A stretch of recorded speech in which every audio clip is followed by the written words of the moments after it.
Bonjour à tous et bienvenue à la série de webinaires de SAP Training and Adoption. La session d'aujourd'hui porte sur comment innover et sécuriser vos projets informatiques par l'adoption utilisateur. Je suis très heureuse d'accueillir notre partenaire Business at Work et l'UGAP qui vous feront découvrir la plateforme collaborative d'aide en ligne et de formation SAP Enable Now. Je suis Isabelle Deneux et en charge de Business Development et Digital Sales pour la formation. Je serai votre modératrice de la session aujourd'hui et je vous explique brièvement son déroulement. Nous répondrons à vos questions à la fin de la séance, mais nous vous encourageons à soumettre vos questions au fur et à mesure en utilisant le panel de questions et des réponses. Si vous rencontrez des problèmes techniques, n'hésitez pas à me le faire savoir via ce même panel et je vous aiderai rapidement. Une copie du diaporama d'aujourd'hui et plus de documents encore sont disponibles dans la liste de ressources que nous vous encourageons à télécharger. La séance d'aujourd'hui est enregistrée et nous vous enverrons un lien vers la retransmission de ce webinaire dans les prochains jours. Alors surveillez votre boîte email. Nous sommes désormais prêts à commencer. La séance d'aujourd'hui sera animée par Guylaine Martin. Guylaine, je te passe la parole. Merci Isabelle, et effectivement on est très heureux de vous accueillir aujourd'hui.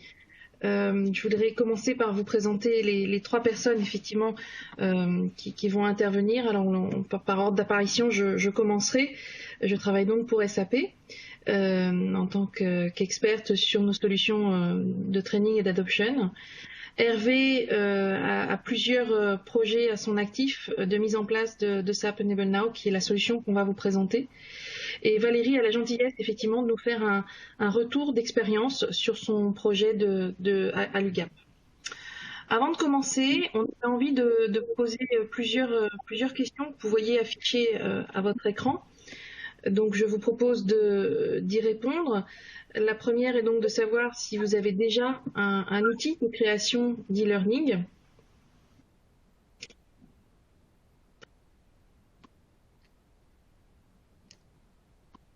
La deuxième question qu'on aimerait vous soumettre, c'est de savoir si vous utilisez une plateforme de LMS, de Learning Management System, pour diffuser vos e-learning créés.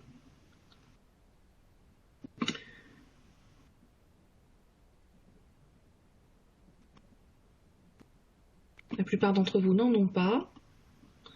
Troisième question, on passe à 5 questions, ne vous impatientez pas. Troisième question, c'est de savoir si vous proposez déjà de l'aide en ligne à vos utilisateurs dans leur écran. Est-ce que quand un utilisateur se pose une question, il peut directement rentrer, trouver la solution dans son écran, ou est-ce qu'il doit aller chercher dans un MediaShare, dans un Drive ou ailleurs? Ah, là les réponses sont plus contrastées, on est sur du moitié-moitié. Quatrième question, est-ce que vous avez un projet? Alors dans les idées de projet, est-ce que c'est un projet, une date de démarrage? Est-ce que c'est un projet de documentation, un questionnement, une évolution, une innovation que vous voulez mettre en place? Voilà, on a gardé le terme de projet très générique pour vous permettre d'y répondre. Là aussi, on est sur beaucoup d'équilibre. Et puis dernière question. Par rapport à ce projet que vous venez d'évoquer pour ceux qui en ont, quel est le niveau où vous en êtes? À quel état de réflexion est-ce que vous en êtes? Est-ce que vous êtes en post-production ou est-ce que vous êtes en train de réfléchir par rapport à quelque chose que vous voudriez mettre en place?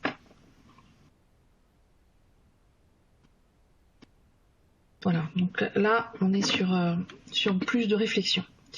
Alors, la façon dont on a conçu cette intervention avec Hervé et Valérie était de partir du constat que on a tous, la plupart d'entre nous, des paysages systèmes qui sont extrêmement variés pour accueillir et supporter l'ensemble des fonctions de l'entreprise, que ce soit les fonctions de front office avec les ventes ou de back office ou encore de supply chain. Donc ces systèmes peuvent être variés. Pour autant, on est aussi dans des contraintes et des souhaits d'innovation. Mais qui dit qu'on va innover, dit également qu'on va devoir former l'utilisateur pour qu'il ne soit pas perdu par rapport à ces nouvelles innovations qu'on lui propose. Et enfin, je l'ai appelé l'invité 2020, la pandémie qui nous oblige à revoir peut-être certaines pratiques et à s'interroger sur ce qui va perdurer par rapport à un mode de télétravail qui s'est mis en place, qui s'est imposé, mais de savoir si ces modes de travail va perdurer et quelles vont en être les conséquences sur nos plans de formation. Est-ce que c'est des questions auxquelles vous avez réfléchi? Voilà, on a listé quelques questions. Est-ce que du coup ça va impliquer cette pandémie des changements de dimensionnement des équipes? Si oui, s'il y a des départs ou des arrivées, comment est-ce qu'on va retenir ou consolider les savoirs sur les applications? Est-ce que vous avez pensé à des approches mixtes, alternatives, à distance? Comment est-ce que vous l'avez déjà peut-être mis en place? Et puis, si je suppose que beaucoup de vos collègues travaillent à distance aujourd'hui, dans quelle mesure est-ce que ça va continuer? Et si ça continue, comment est-ce qu'on communique de la façon la plus optimale avec les utilisateurs pour avancer? Donc l'objectif aujourd'hui de notre réunion, c'est de vous présenter Enable Now, de vous montrer à quel point c'est simple d'utilisation pour créer et diffuser des contenus, que ce soit dans des applications SAP ou non SAP. Vous allez le voir à travers les exemples d'Hervé et de Valérie à l'UGAP. Et puis vraiment d'avoir cette proximité avec l'utilisateur de manière à ce que l'ensemble de vos projets soient réussis. Donc voilà notre ambition pour ce matin, qui va donc se décliner en 4 parties. La première que je vais animer tout de suite pour vous donner quelques principes et fonctionnalités. Et puis Hervé vous présentera un exemple d'aide dans l'écran. Donc on l'appelle le desktop assistant. Vous allez voir, c'est comment apporter de l'aide directement à l'utilisateur. Et puis Valérie nous montrera comment elle l'a réalisé à l'UGAP avec ses différentes équipes. Et Hervé reprendra la parole pour vous présenter la démarche projet qui est associée à cette démarche. Donc sur la première partie, quelques exemples.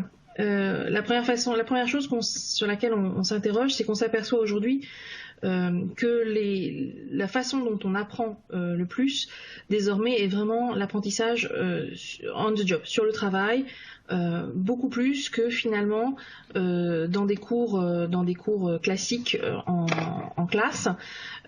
Et dans cette idée-là, là aussi, on avait envie de vous poser la question: comment est-ce que vos utilisateurs aujourd'hui apprennent actuellement? Est-ce que c'est plus sur des modes déportés? Est-ce que c'est plus sur des présentiels en classe? Est-ce que vous avez des séances d'échange, d'expertise, des réseaux partagés, peut-être des forums?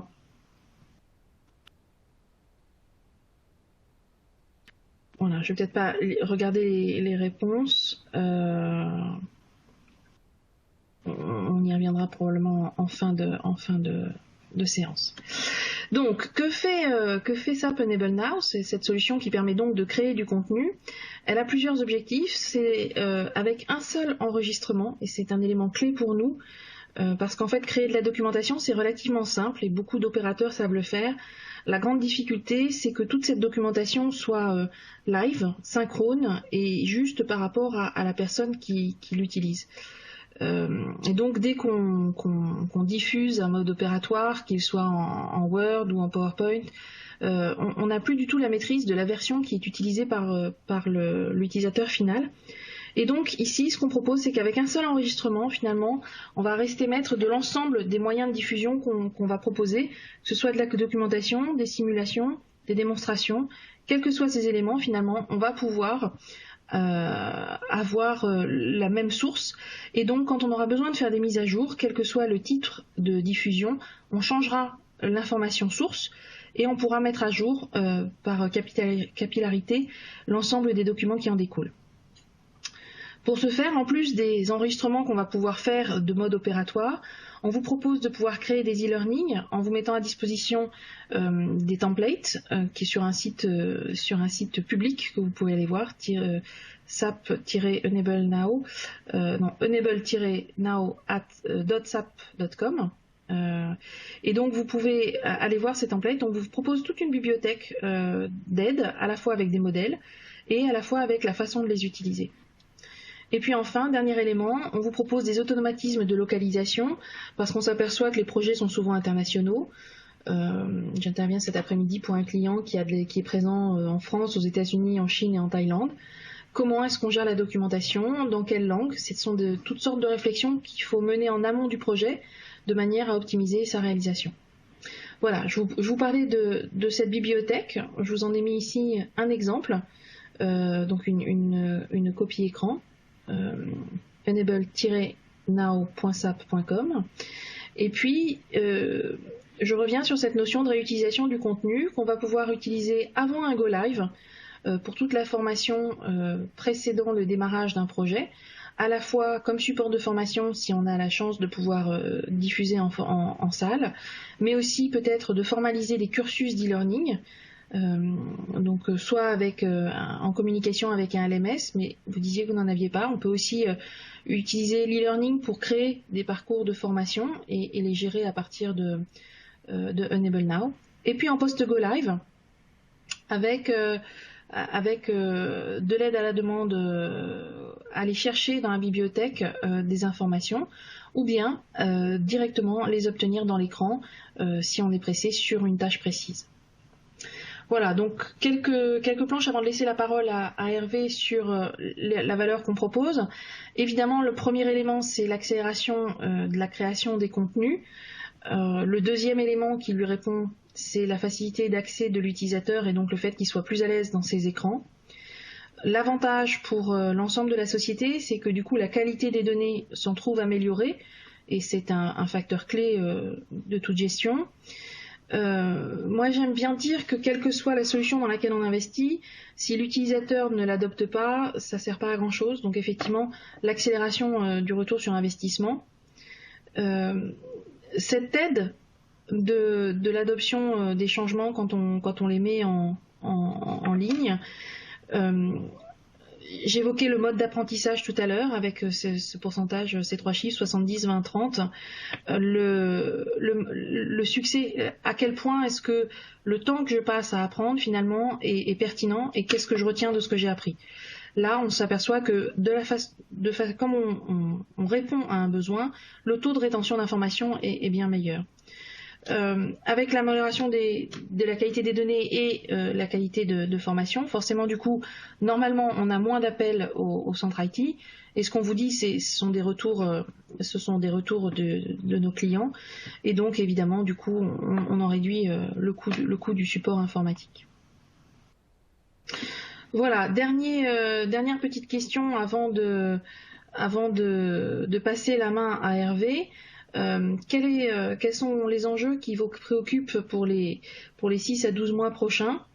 Dans quelle mesure, quelles sont les motivations que vous aviez ce matin en vous connectant?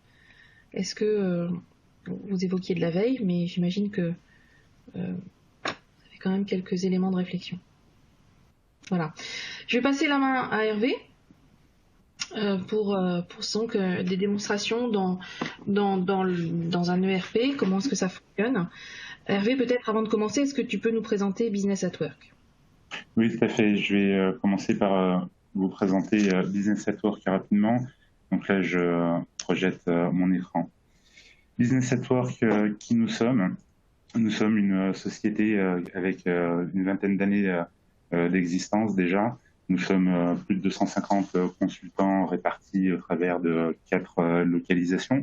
Nous avons des bureaux à Paris, des bureaux également à Caen pour notre usine de développement informatique, des bureaux à Londres et également des bureaux à l'île Maurice. Nous sommes en plus centre de formation agréé. Nous avons principalement 3 métiers, des métiers qui interviennent sur tout le cycle de vie des systèmes d'information de nos clients, d'abord sur des phases amont de conseil et d'expertise, d'études au choix par exemple, mais également des activités de solutions et d'intégration, de mise en œuvre de systèmes d'information, finance, RH ou supply chain par exemple, et également des activités d'hébergement d'infrastructures techniques ou de systèmes d'information de nos clients et de service desk. Donc on intervient vraiment avec une triple expertise de conseil, d'intégration, d'exploitation, sur l'ensemble du cycle de vie des ERP et de business intelligence de nos clients. Nous sommes partenaires de plusieurs éditeurs. En premier, SAP, nous sommes Gold Partner et également Centre d'expertise SAP. Nous avons d'autres partenariats comme avec Oracle, OpenText, Vim, IBM, Anaplan et la RPA ou aussi To Conciliate pour du Business Process Modeling. Quelques exemples de projets rapidement que nous avons pu mener. Donc avec l'UCAP, Valérie va vous faire le retour d'expérience après que je vous montre les en ligne. Mais également, nous sommes intervenus sur d'autres clients comme Amaury Service, Sabena Technics ou OVH Cloud, dans des contextes SAP et pas uniquement SAP. Comme on le disait, dans l'innovation, c'est aussi de pouvoir avoir une solution qui va s'appliquer à l'ensemble du paysage informatique que vous avez en interne. Nous sommes intervenus également sur d'autres projets de conduite du changement hors SAP, notamment pour Marie Brizard et pour Assystem, des contextes de mise en place d'un nouvel ERP, Oracle DJ Edwards pour Marie Brizard et également IFS pour Assystem. Hervé ? Oui. Je suis surprise, je ne reconnais pas de cette application, elle ne ressemble pas à du PowerPoint.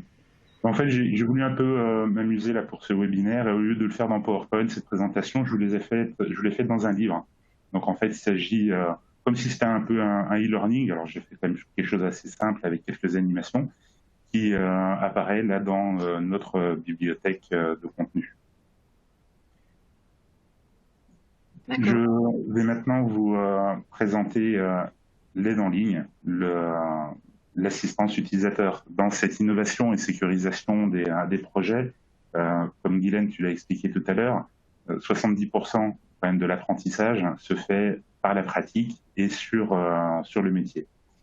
Ça n'enlève pas, bien sûr, d'avoir de la formation présentielle, blended ou de l'auto-formation, mais l'aide en ligne, ici, en fait, c'est cette petite barre bleue avec différents boutons. Donc, on peut la masquer, elle était déjà en arrière-plan tout à l'heure. On peut l'ouvrir avec plusieurs boutons qui sont paramétrables. Un premier bouton ici sur lequel je vais revenir, ce qui permet d'afficher le contenu qui est disponible par rapport à la navigation de l'utilisateur. Ici, je suis dans Word et en fait, l'assistant va me proposer du contenu adapté à Word. Et tout à l'heure, quand on ira dans notre ERP Business at Work, vous verrez que c'est du contenu qui sera adapté justement à ma navigation. J'ai un deuxième bouton ici pour pouvoir effectuer une recherche. Si je clique dessus, je vais pouvoir rechercher du contenu qui n'est pas forcément proposé par rapport à ma navigation. Si par exemple, je veux chercher des tutoriaux liés à la saisie de notes de frais, donc on ne les fait pas dans Word ici, mais par contre, je peux y accéder directement aux tutoriaux ou au contenu pédagogique lié aux notes de frais. J'ai également dans cette fenêtre de navigation un onglet informatif dans lequel on peut mettre des différents liens, accéder à la bibliothèque de contenu. Comme ça, directement, l'utilisateur il peut aller rechercher des tutoriaux dans la bibliothèque. On peut mettre aussi un lien, par exemple, pour générer un mail. Prenez contact avec moi si vous avez plus de questions. Les informations pour appeler l'outline directement. Et puis, on peut mettre aussi un lien, par exemple, pour accéder à l'intranet. On a également un dernier onglet ici qui permet d'enregistrer soi-même, donc l'utilisateur final, donc on est vraiment pour l'utilisateur final, on peut autoriser l'utilisateur à s'enregistrer lui-même, sa transaction, pour générer un mode opératoire ou pour générer une vidéo MP4 par exemple. Ce qui peut être utile pendant une période de congé, on s'enregistre et puis on dit à notre collègue qui va nous remplacer, regarde les tutos, les modes opératoires pour effectuer des opérations critiques pour me remplacer. Mais ça peut être aussi un autre cas d'usage pour pouvoir enregistrer une transaction qui serait problématique en live, générer une vidéo ou un Word et l'envoyer au support informatique en pièce jointe pour aider directement à qualifier le problème d'utilisation. Ici, en fait, ça correspond aussi, on a le bouton dans la barre ici, enregistrement. Donc, on peut lancer directement l'enregistrement depuis la barre de navigation. On a également un autre bouton ici qui est demander du contenu. Donc, on peut ouvrir les fonctionnalités pour les utilisateurs de faire du feedback auprès de l'équipe projet, l'équipe d'auteur, pour soit demander du contenu qui n'existerait pas, par exemple, ou pour remonter de l'information sur du contenu qui serait obsolète ou qui serait erroné, par exemple. Ici, je vais revenir sur afficher le contenu. Donc la petite ampoule, ici, me propose différentes ressources pédagogiques disponibles pour Word. Et là, par exemple, un tutoriel pour apprendre à comparer et à fusionner deux documents dans Word. Maintenant, je vais basculer dans mon application métier, dans notre ERP. Donc c'est un ERP, une application web d'Oracle. Et en me connectant à cette application, ici, vous voyez que la liste, automatiquement, des contenus qui maintenant sont proposés a évolué et s'est adapté par rapport à ma navigation, ce qui va permettre justement de retrouver des contenus sur lesquels je ne serais pas forcément familier, pour lesquels il faut que je continue à monter en compétences. On peut regrouper les contenus en différentes catégories, et ici, par exemple, une première catégorie liée à la saisie des temps, et une autre catégorie liée, par exemple, à la saisie des notes de frais. Sur la saisie des notes de frais, ici, j'ai plusieurs contenus qui sont référencés. En cliquant sur le premier contenu, ici, je vais l'ouvrir dans une fenêtre qui va rester ici par-dessus ma navigation, qui va me présenter. Donc, en fait, j'accède à une sorte de e-learning, là, très simple, en une seule page, qui me présente le process de saisie de notes de frais chez Business at Work dans notre outil Oracle, la saisie des notes de frais, ici, qui va commencer par saisir l'entête, saisir une ligne, l'imputation analytique. On fait plusieurs lignes en général de notes de frais et on soumet la note de frais pour après l'imprimer, la signer et la déposer dans la bannette, l'envoyer avec les justificatifs. Et on peut accéder aussi directement aux différents contenus qui ont été générés. Donc on retrouve ce que illustrait tout à l'heure Guylaine comme concept, le concept de document unique mis à disposition à travers différentes modalités. Donc, soit on y accédait à ce e-learning avant d'être en live ou directement depuis en live avec des contenus en démonstration, en vidéo, en mode opératoire, ou même, pour en savoir plus, aller directement sur le SharePoint pour consulter les procédures. Donc en fait, c'est ce qu'on disait tout à l'heure, c'est qu'à partir dans l'écran, je vais pouvoir à la fois accéder à la façon de faire, mais aussi à l'explication pour voir à quel endroit je suis dans un processus plus global. Tout à fait. On peut également avoir d'autres fonctionnalités ici, comme saisir directement la note de frais. Donc le tutoriel qui va nous expliquer comment saisir la note de frais. On a vu le processus avant pour se rafraîchir les esprits. Et maintenant, on peut directement avoir en double affichage à la fois le tutoriel que je vais faire avancer au fur et à mesure et reproduire ma saisie dans mon ERP. Donc, c'était d'aller dans Libre Service Salarié, espace voyage et frais. Et puis maintenant, je vais aller sur Créer. Donc, on peut avancer comme ça le tutoriel au fur et à mesure de notre saisie. On le fait avancer au fur et à mesure.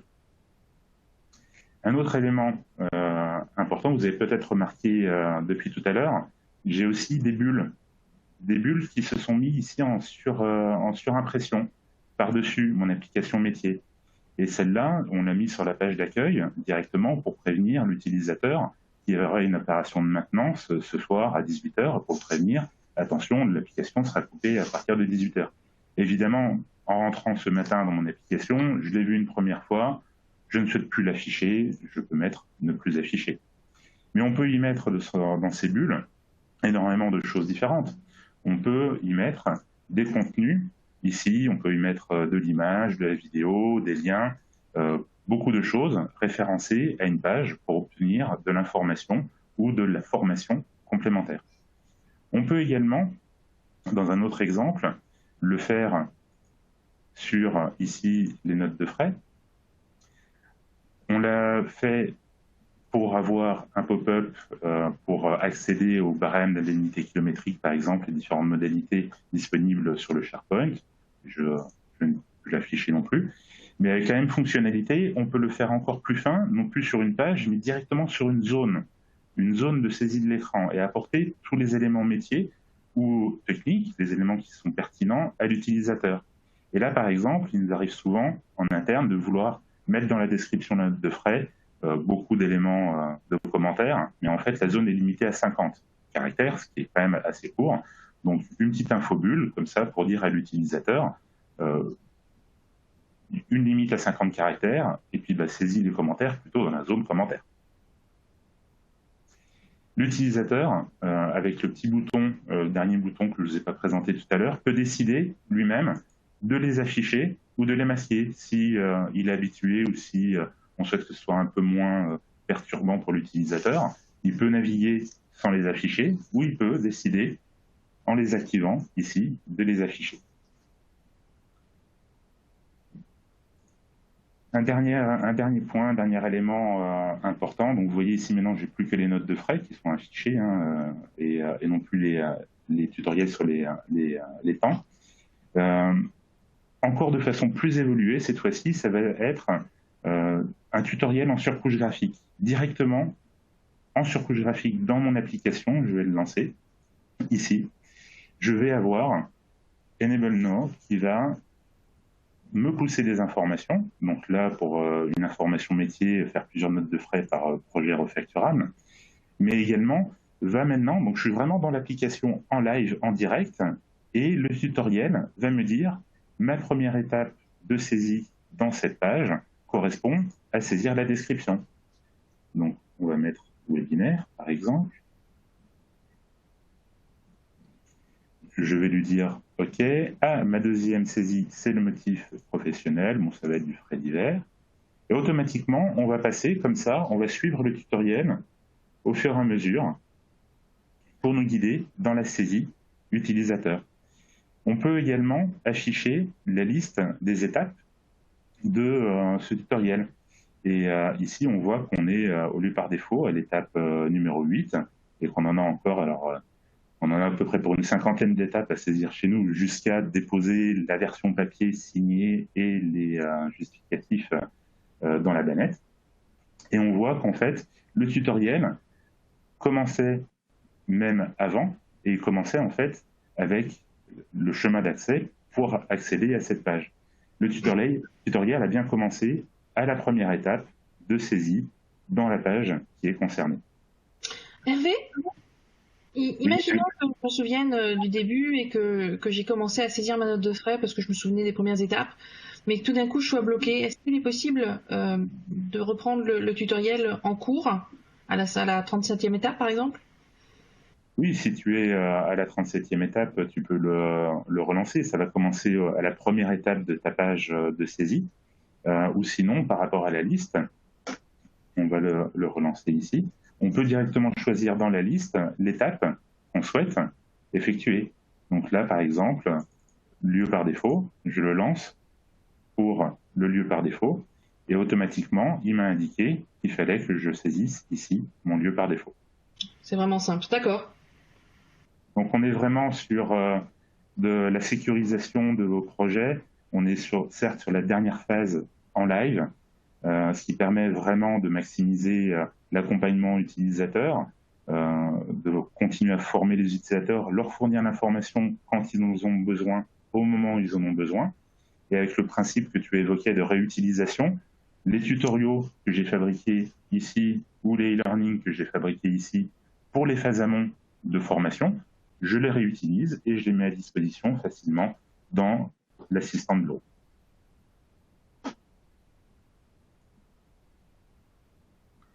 Ce que je vous propose maintenant, c'est je vais arrêter mon partage d'écran et puis je vais passer la main à Valérie. Peut-être juste avant, petite question en termes de sondage. Dans votre contexte de réflexion par rapport aux différentes fonctionnalités qu'on vous a montrées, quelles sont les fonctionnalités qui vous semblent prioritaires à déployer? Donc les tutoriaux vidéo, les couches d'information, les explications métiers, les pas à pas, documentation. Oui, parce que finalement, ce sont autant de façons différentes de mettre à disposition le contenu qu'on a créé. Oui, et c'est vraiment très sécurisant. On crée du contenu et ce contenu, on le met à disposition de façon multimodale, à la fois présentiel ou blended learning, e-learning, auto-formation et aide en ligne. Il me semble que tu avais même une deuxième question. Ah, un volet résultat. Donc, des explications métiers et des modes opératoires plutôt en priorité. Dernière question, pour quelles applications utiliseriez-vous SAP Enable Now? Donc, c'est des applications à la fois SAP, non SAP. Mais peut-être aussi de type ERP ou non ERP. Tu montrais des exemples tout à l'heure sur Word. Ça peut être aussi d'autres applications qui ne soient pas forcément de l'ERP.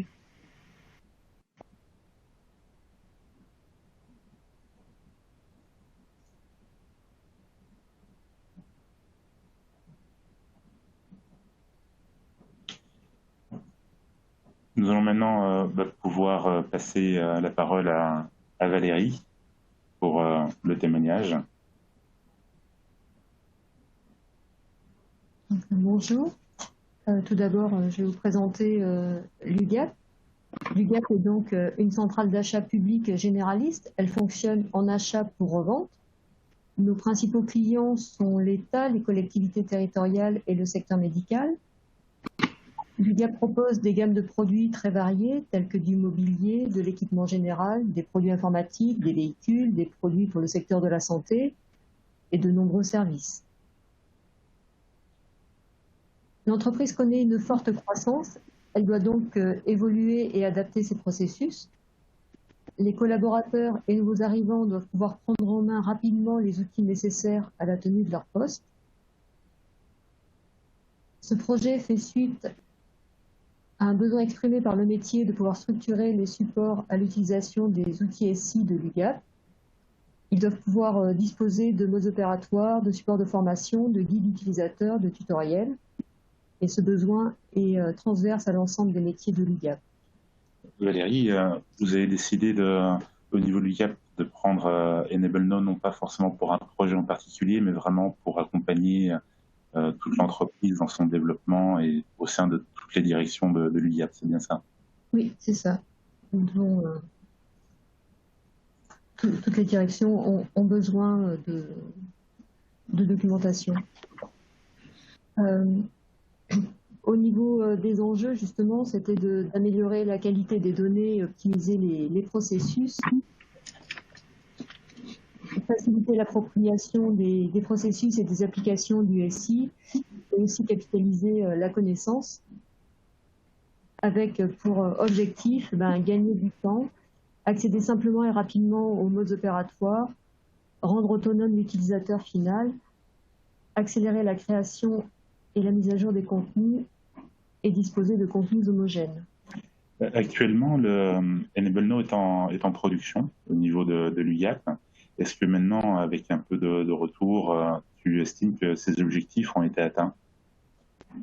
Oui, à l'heure actuelle, nous avons déployé l'application au sein de 3 directions et nous sommes en cours de déploiement sur les autres directions. Et chaque métier a pu utiliser SAP Enable Now non seulement sur les différents modules SAP, mais aussi sur des applications métiers que nous utilisons en interne.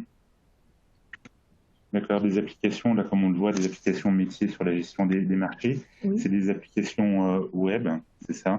Vous avez développé en interne ou pas? Ce sont principalement des applications web. En plus de l'ERP SAP. Voilà, c'est ça.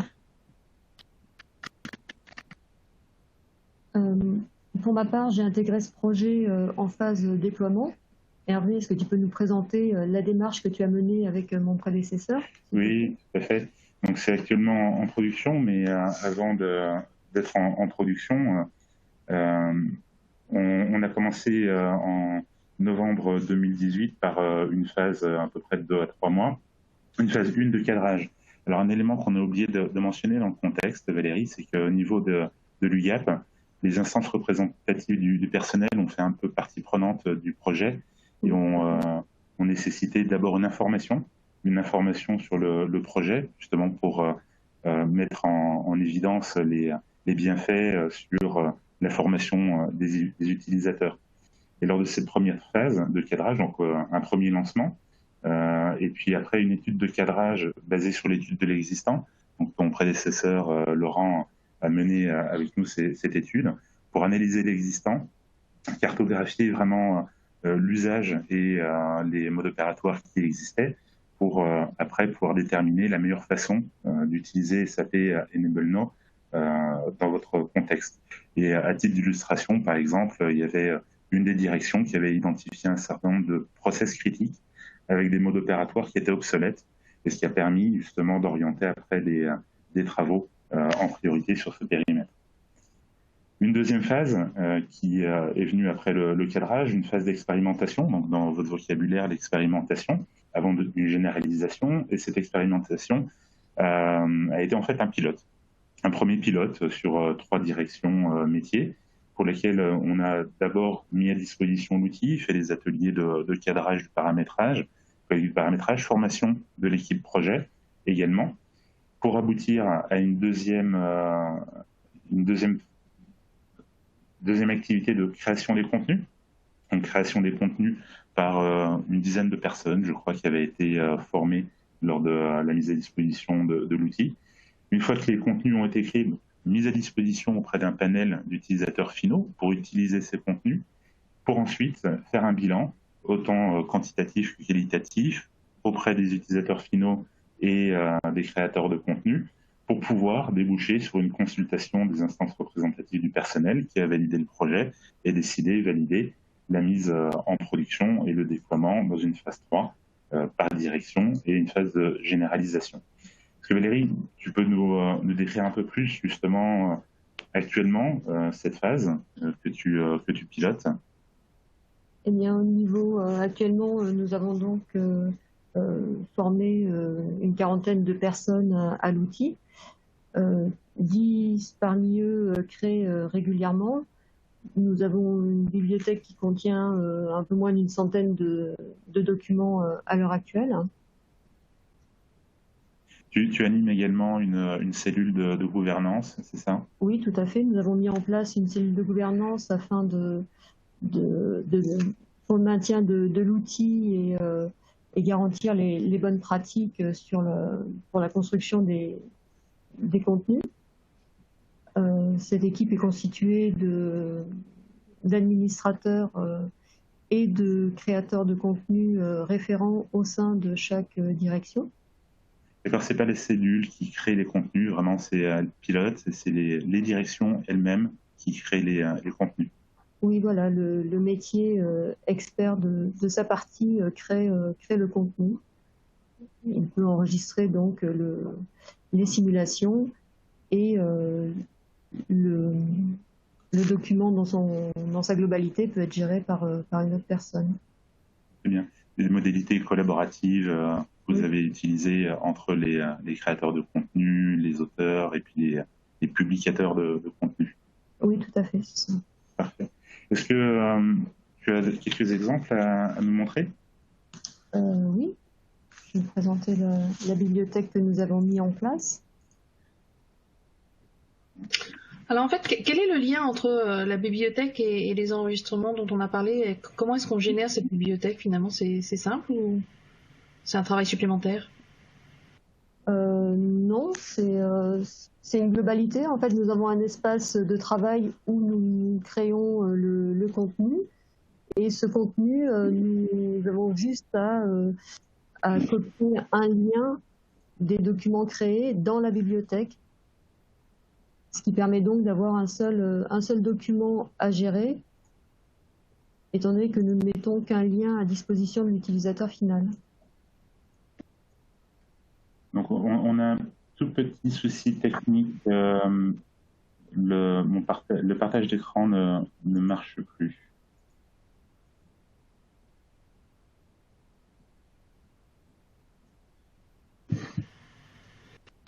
Peut-être à ce moment-là. Valérie, tu peux illustrer avec les copies d'écran. Donc en fait là sur ce slide vous voyez les copies d'écran donc ici la page de garde de la bibliothèque avec sur la gauche l'arborescence. On a constitué une arborescence application et univers univers produit. Donc, cette arborescence va...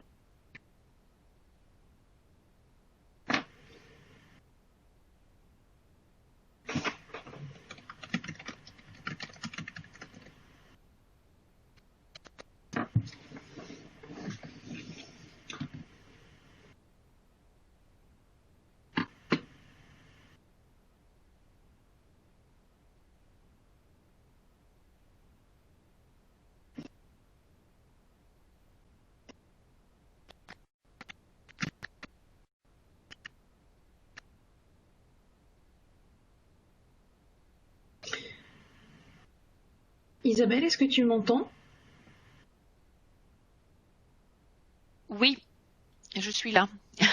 Je pense qu'Hervé a eu un problème de connexion. Oui. Peut-être que le temps qu'il se reconnecte, je peux répondre à une question qui est posée dans le chat, qui était relative au mode de fonctionnement de traduction. Donc en fait, dans le système, vous avez 3 niveaux d'informations qui peuvent être cumulés. Il y a l'écran dans lequel on se connecte, qui peut être dans une langue. Il y a les bulles qui vont être générées automatiquement lors de l'enregistrement du mode opératoire. Et puis, il va y avoir également le texte qu'on va vouloir ajouter pour refléter les pratiques de l'entreprise et les processus métiers. Donc, ce sont 3 niveaux qui vont régir, qui vont nécessiter également 3 actions de traduction. Donc il y en a une pour le premier qui est donc l'écran de connexion. On va pouvoir demander au système de réenregistrer l'écran dans une langue différente. Donc ça peut être un élément automatisé. Donc j'ai enregistré un mode opératoire en français et en 2 clics, je vais demander au système de dupliquer l'enregistrement et de le réenregistrer, j'étais en français, en anglais. Maintenant, donc ça va être la première phase. Maintenant, j'avais mes bulles en français. J'ai besoin que mes bulles soient traduites en anglais. Là aussi, je vais pouvoir de façon simple demander au système de faire cette traduction. Il a les bibliothèques de vocabulaire en mémoire et il peut, de façon automatique, me transmettre mes bulles. La troisième étape, ça va concerner donc les commentaires que j'aurai modifiés, qui vont refléter les bonnes pratiques de mon entreprise, qui sont donc uniques à mon projet. Et ici, pour la traduction, on va bénéficier de fonctions d'export et d'import. On va donc exporter un fichier qu'on va pouvoir donner à la personne qui va traduire, qui fera donc les traductions. Et puis, par réimport du fichier, on mettra à jour les différents documents dont on a parlé tout à l'heure pour que cette traduction soit faite. Donc, 3 étapes. L'écran sur lequel on se connecte, les bulles automatiques et les commentaires personnalisés. Voilà, 2 étapes automatisées, les 2 premières, et la troisième qui nécessite l'intervention d'un traducteur.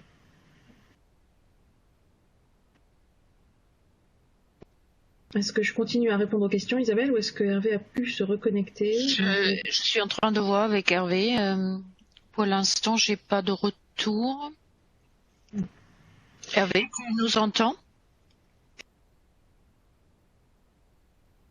Aïe, aïe, aïe. Allô, Guylaine? Oui, Ah oui, on t'entend. Tu as très gentiment donné le temps de répondre à une des questions du chat.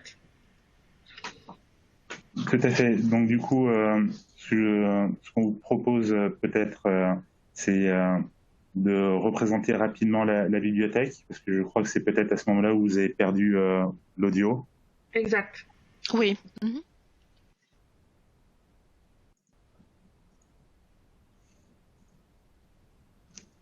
Voilà, donc là, l'audio et donc vous devez voir la bibliothèque de l'UGAP. Donc voilà, la bibliothèque que nous avons mis en place chez nous, avec l'arborescence qui reprend la liste de nos applications, et puis un dossier univers, offres et produits. Cette arborescence va donc s'étoffer au fur et à mesure que les différentes directions vont participer.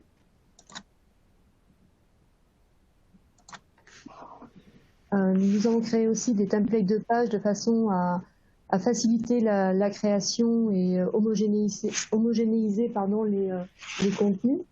Donc pour chaque application, par exemple, nous avons fait une page de lancement avec les différentes rubriques pour lesquelles il y a du contenu. Par exemple, ici, j'ai créé un livre pour expliquer l'utilisation de la bibliothèque Enable Now. Donc avec des templates de pages toujours pour un sommaire, par exemple. Une page simple sur laquelle j'ai pu intégrer des liens vers d'autres documents, des pictos, des images. Mettre en place des petits cartouches pour envoyer vers donc les différentes vidéos que j'ai réalisées. C'est toi-même, Valérie, qui a créé ces contenus, c'est ça? Pour le dossier Enable Now, oui, effectivement, oui. C'est moi qui ai constitué ce document-là. Ça t'a pris combien de temps à peu près? C'était rapide ou Alors là, c'est un livre un petit peu simple, on va dire, qui comporte peu de pages et peu de simulations. Les simulations sont assez rapides à enregistrer. Il faut compter quelques heures. Enfin, l'enregistrement lui-même prend peu de temps, c'est moins d'1 heure. Mais en fait, ce qui prend un petit peu de temps, c'est l'enrichissement de la simulation et la constitution du livre pour bien harmoniser le livre et bien activer les bons liens.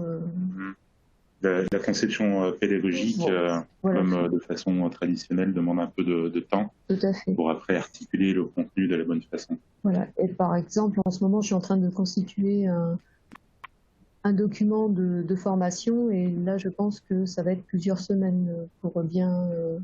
c'est la prise en main d'un nouveau module dans SAP et qui est destiné au métier.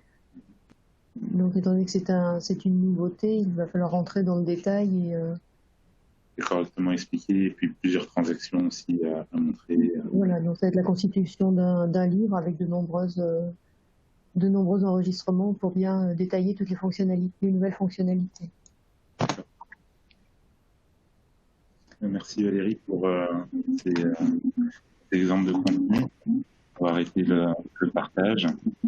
Et du coup, on va aborder le retour d'expérience et les points d'attention que tu voulais évoquer et les bénéfices également pour les utilisateurs. Oui, tout à fait. Donc, les points d'attention sur la mise en place d'une cellule de gouvernance pour accompagner les équipes qui ont créé du contenu et cadrer la création du contenu. À l'UGAP, nous avons rencontré des freins au niveau du retard sur le planning de migration en Windows 10. Nous avons aussi un problème de mise à jour de données dans l'environnement de recettes, ce qui oblige à enregistrer certaines transactions en production. L'appropriation par les auteurs est un petit peu complexe compte tenu du manque d'ergonomie du module du producteur et de la densité de l'arborescence. Et les créateurs créent du contenu en plus de leurs tâches quotidiennes, donc parfois effectivement ils disposent de peu de temps pour les réaliser. D'un point de vue bénéfice pour les apprenants, c'est donc un seul point d'accès à la documentation. Les méthodes d'apprentissage et l'utilisation des documents sont facilitées et plus efficaces. Pour les auteurs, c'est la mise en place des bonnes pratiques partagées entre créateurs de contenu. L'enregistrement des simulations peut être délégué auprès de l'expert métier, comme on le disait. La mise à disposition des documents est simplifiée et c'est un seul document source à gérer et à mettre à jour. D'accord. Si je comprends bien, pour les apprenants et pour les auteurs, en termes de bénéfices, c'est plus facile d'accès, c'est plus rapide à accéder du contenu, à se former. Il y a une homogénéité aussi. Par contre, tous ces éléments liés à la réutilisation des contenus, les templates, les bonnes pratiques, l'arborescence génère un peu de complexité pour les auteurs, pour appréhender justement tous ces concepts. Un document unique est mis à disposition de façon facile pour l'utilisateur final, et également des modalités de coordination, de pilotage et de gouvernance des différents travaux. Oui, c'est ça. Avec un bénéfice à la hauteur justement des inconvénients, je dirais, pour les utilisateurs finaux. Oui, tout à fait. Une fois que les documents sont créés et mis à disposition, le fait de pouvoir les mettre à jour simplement, là par contre c'est un gain de temps important. Important, tout à fait. Ils n'ont pas beaucoup de temps, ce que tu marquais dans les points d'attention, pas beaucoup de temps, c'est en plus de leur travail quotidien. Et par rapport à avant, c'est plus rapide pour eux finalement de créer plus avant. Oui, complètement, puisque avant il fallait repartir de zéro chaque document, alors que là on peut les réutiliser et simplement les mettre à jour. Et la mise à disposition est immédiate puisque les liens sont déjà créés dans la bibliothèque. Merci Valérie pour ce retour d'expérience. Merci. Une petite question sur les éléments. Alors, est-ce que vous vous retrouvez et sur quels éléments vous vous retrouvez, chers participants, dans ce webinaire par rapport au retour d'expérience de Valérie?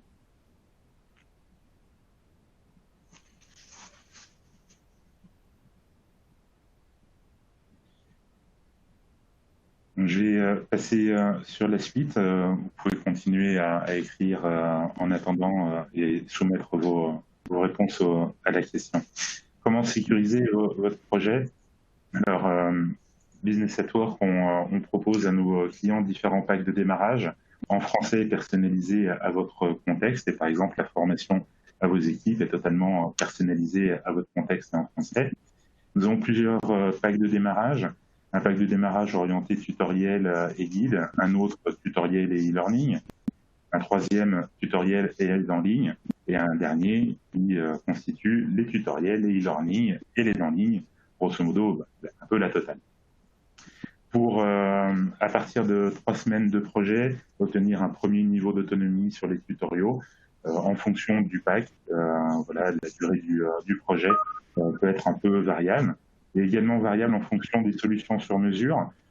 Pour renforcer vos équipes, on vous propose un service de création de contenu, de pouvoir créer des contenus pour votre compte ou venir renforcer vos équipes internes pour créer des contenus.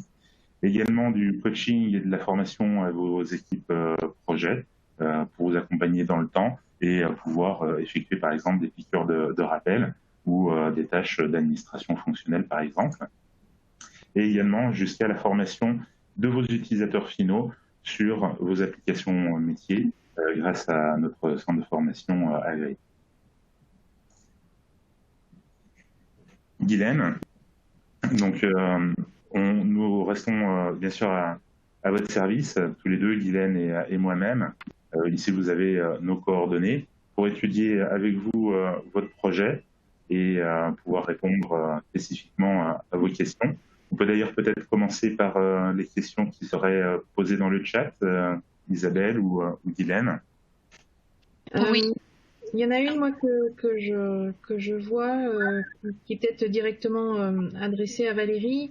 Et la demande est la suivante, de savoir combien de temps est-ce que ça prend pour mettre à jour les différentes aides. Donc, dans l'hypothèse où les écrans changent, il y a une montée de version ou une évolution de fonctionnalité, quelle est la charge, Valérie, de mise à jour d'un document et puis du coup, après, de sa diffusion sous ces différents formats?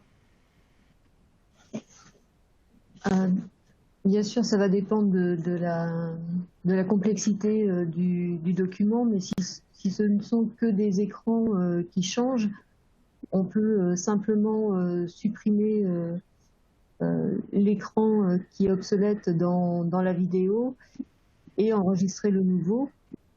Et ensuite, la mise à jour est immédiate au moment de... Enfin, la mise à disposition est immédiate au moment de l'enregistrement du document, en fait. en fonction de la complexité du changement, ça peut être de l'ordre de 10 minutes à... Oui, voilà. S'il y a juste 2 écrans qui changent, effectivement, ça va être très rapide. S'il y a beaucoup trop d'écrans qui changent, après, il faut peut-être refaire l'enregistrement. Mais Une autre question?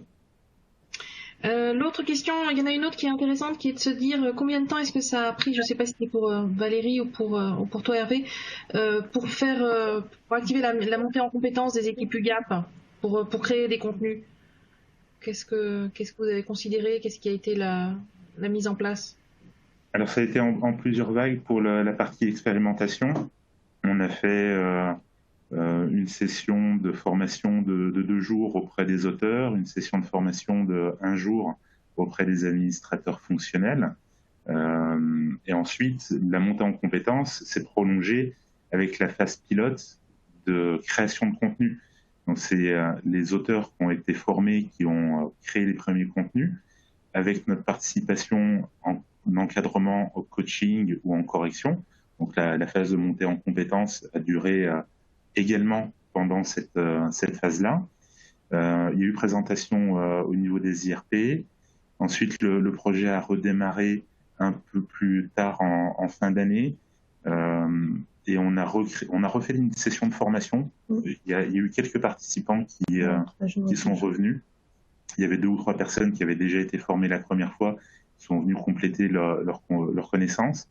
Et là, cette fois-ci, on a tenu compte du retour d'expérience de l'expérimentation, où on a fait une session de 3 jours de formation pour les créateurs de contenu. On a rajouté 1 jour.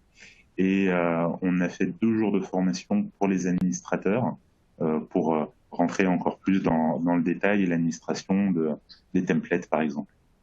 Donc, si je comprends bien, vous aviez prévu par 2 jours pour les créateurs de contenu, que vous avez monté à 3. Et puis, vous avez 2 jours de plus pour les administrateurs qui animent finalement cette base de connaissances. Tout à fait. Ouais. D'accord. Est-ce que vous sauriez nous dire combien de temps a duré le pilote? Le pilote a duré, alors je vais vérifier, entre 1 et 2 mois, il me semble.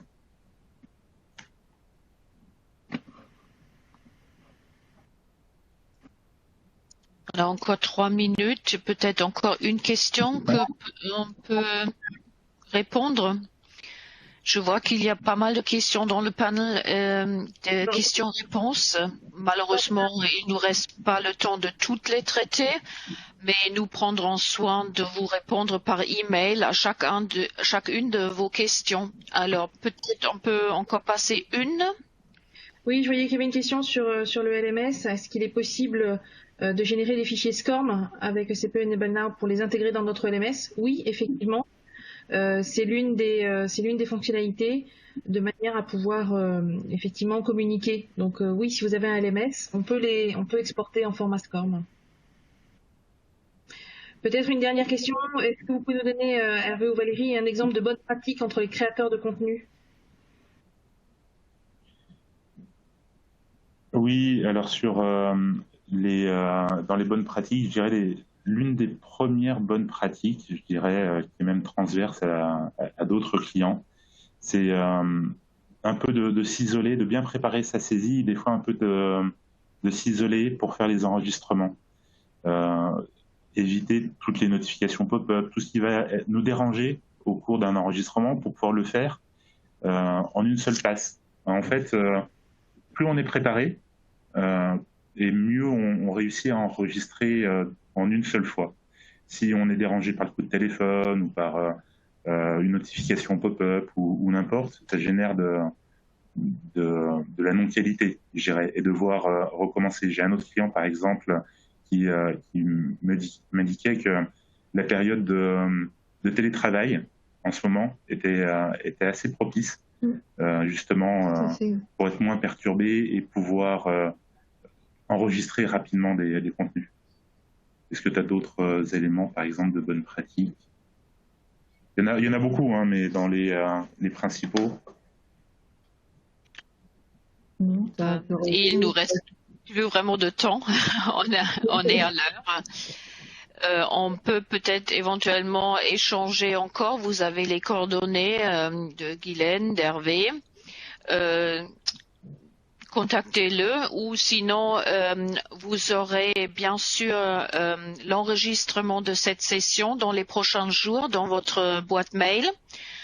Alors nous vous remercions de votre temps et de votre participation. Nous vous allons répondre aux questions qui ne sont pas encore traitées, bien sûr aussi par email. Et nous espérons de vous rejoindre, que vous nous rejoindrez à un prochain webinaire. Je peux déjà vous annoncer la date du prochain webinaire qui est demain, le 7 octobre à 11h. C'est un webinaire aussi sur SAP Enable Now. Et voilà, vous aurez toutes les informations par mail. J'espère que ça a répondu à toutes vos questions pour l'instant. Et merci beaucoup au présentateur, merci Hervé, merci Valérie et merci à Guylaine. Peut-être un mot pour vous pour clôturer, sinon je vous souhaite tous une bonne journée. Écoutez, non, je pense qu'on espère vous avoir convaincu de la simplicité de l'outil, de sa facilité de mise à jour de la documentation. Et puis un grand merci à Valérie et Guylaine effectivement d'avoir apporté ce témoignage pour l'UGAP de leur projet. Merci Valérie. Merci à vous. Bonne journée. Bonne journée. Au revoir. Au revoir. Au revoir.